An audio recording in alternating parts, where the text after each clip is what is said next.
dirais que moi, depuis toujours, l'environnement, c'était important pour moi. À chaque fois que je me rendais compte que je faisais quelque chose qui était peut-être nocif pour l'environnement, je me disais tout le temps, il y a sûrement une solution de rechange. Et c'est en faisant une recherche justement sur le suremballage, parce que je me suis rendu compte qu'en allant à l'épicerie, il y avait beaucoup d'emballages de plastique autour des aliments.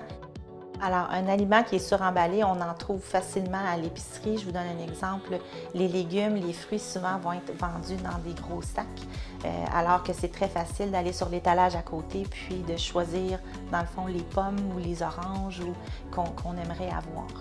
S'il y a des grandes surfaces aussi, parfois, où même les bananes sont emballées. Alors, je ne vois pas pourquoi une banane aurait besoin d'être emballée. Elle a déjà son emballage, sa pelure, c'est son emballage. J'ai décidé d'inviter Bea Johnson parce que c'est une excellente vulgarisatrice de tout ce qu'on peut faire au niveau du zéro déchet. Puisque je trouvais que c'était la meilleure personne pour en parler, mais je me suis dit pourquoi pas l'inviter à Vaudreuil-Dorion. Et j'ai soumis mon idée au comité d'environnement de la ville de Vaudreuil-Dorion et ils ont accepté. J'avais beaucoup de difficultés finalement à m'approvisionner sans faire de déchets en région. Alors, j'ai décidé de créer un répertoire qui allait justement regrouper tous les commerçants qui accommodent les clients qui veulent se faire servir dans leur contenant parce qu'il n'y avait pas de magasin zéro déchet dans mon coin, il n'y avait pas de magasin en vrac non plus. Donc, pour moi, c'était plus simple d'aller vers ces petits commerçants-là. Puis, je me suis dit que ça allait aider tout le monde, au fond, de faire quelque chose pour les rassembler. La première fois que je me suis présentée finalement dans un commerce, j'ai passé littéralement pour un extraterrestre parce que, bon, ça n'avait jamais été fait, ça n'avait jamais été vu dans mon coin. Puis même au Québec, je pense que c'était quelque chose qui était encore très marginal, voire quasiment inutilisé.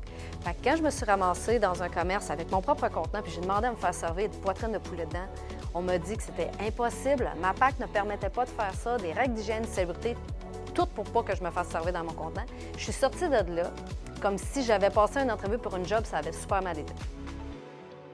Sur le site du circuitzérodéchet.com, j'ai écrit ce qu'on appelle le guide du circuit zéro déchet. Donc, à l'intérieur du guide, on va retrouver vraiment de façon, je dirais, vulgarisée, là, et je les ai mis entières également. Donc, on a un lien pour les retrouver.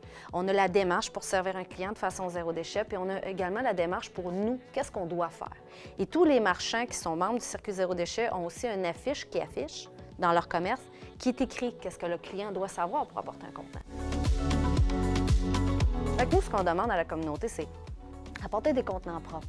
Faites attention vraiment de toujours être poli puis courtois. Ça se peut qu'une journée, le commerçant, il y ait trop de gens puis qui ne veulent pas vous servir dans vos contenants parce que là, il est pressé. Donc, essayez d'y aller dans un horaire qui est raisonnable.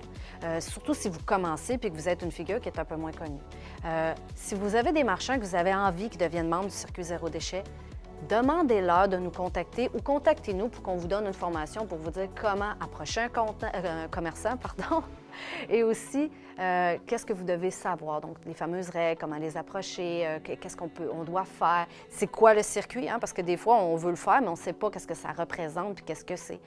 S'il y a des commerçants qui souhaitent embarquer dans le circuit zéro déchet puis qui souhaitent justement laisser les clients apporter leurs contenants, moi, je vous invite à contacter la Ville de Vaudreuil-Dorion parce que pour vous, c'est gratuit. La Ville de Vaudreuil-Dorion est ambassadeur du circuit zéro déchet. Profitez-en.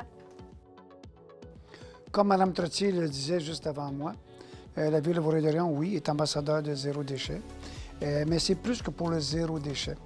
On comprend très bien que le suremballage, le fait de rajouter autant de carton, de papier, de plastique, c'est extrêmement nocif.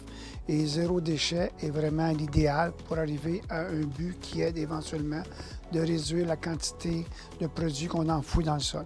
Parce que vous savez, il y a une autre incidence à enfouir du matériel dans le sol, c'est que ça nous coûte très cher. Les sites d'enfouissement sont pratiquement complets. On doit s'éloigner de plus en plus des milieux urbains pour procéder à l'enfouissement. Donc, c'est des kilométrages de plus, c'est des gaz à effet de serre supplémentaires, mais c'est surtout un manque de vision que de faire ça. Donc, ce qu'on encourage, c'est vraiment le compostage, le recyclage et bien sûr, zéro déchet. Que si on élimine la base, c'est-à-dire les produits d'emballage et tous ces produits-là, bien, on en a automatiquement moins un peu partout. Et n'oubliez pas une chose, c'est que d'ici quelques années, de toute façon, les bacs présentement, c'est-à-dire où vous mettez vos déchets, ils vont probablement être pesés et les personnes vont recevoir une facture à chaque fois que ça va être pesé, à chaque semaine, et vous allez devoir payer ces factures-là. C'est la seule façon de s'en sortir. Mais la Ville vous donne, la ville et la région vous donnent une alternative. Si vous procédez vraiment au recyclage, si vous avez une vision zéro déchet, si vous faites du compostage, bien, ce bac-là, la quantité va être tellement petite que les factures vont être à peu près nulles. Ce que ça veut dire pour tout le monde, des millions en argent de sauver. Ça veut dire aussi, bien sûr, un avenir plus vert pour nos enfants et pour tout le monde. Et ça veut dire qu'on va vivre dans une société qui va être meilleure du point de vue environnemental. Donc, tout le monde parle d'environnement. On ne peut pas faire les gros gestes à propos des gaz ou des sables bitumineux en Alberta. Mais ce qu'on peut faire ici, nous, concrètement, c'est de s'assurer de participer à ces programmes-là, comme il vient d'être nommé par Mme Trottier.